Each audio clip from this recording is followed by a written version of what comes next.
નમસ્કાર, નવનિર્માણ ન્યૂઝમાં આપનું હાર્દિક સ્વાગત છે. આપણી સાથે છે લોન ડેસ્ટિનેશનના ઓનર ભવિનભાઈ ભદ્રેશ્વરી. ભવિનભાઈ, આણંદમાં મોટા મોટા બેનર્સ છે ફ્રીના, તો એના વિશે થોડું જણાવો. આલાપભાઈ, એમાં એવું છે કે જે આપણે હોર્ડિંગ્સ માર્યા છે જે મોટા એમાં ફ્રી ગાઈડલાઇન્સ એટલા માટે લખેલું છે જે છોકરાઓ બહાર ઓનલાઈનના માધ્યમથી અથવા બહાર જઈને જે હેરાન થાય છે લોનની અંદર, જે એજ્યુકેશન લોન એ લોકોને મળવાની છે અને જે રિજેક્ટ થઈ જાય છે, તો એના માટેનું ગાઈડલાઇન્સ માટે એટલે કે કાલનો દિવસ 18 તારીખના દિવસે અમે લોન ડે રાખેલો છે. ઓકે, હવે છોકરાઓ કેવી રીતે હેરાન થાય એ થોડું જણાવો.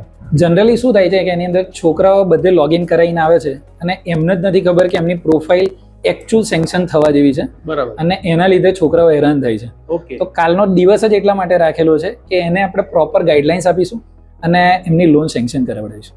ઓકે, તો આવતીકાલે આપણે બધા લોન ડેસ્ટિનેશનના એડ્રેસ ઉપર મળીએ, જે ફેર એમને રાખેલો છે એનો ફાયદો ઉઠાવીએ.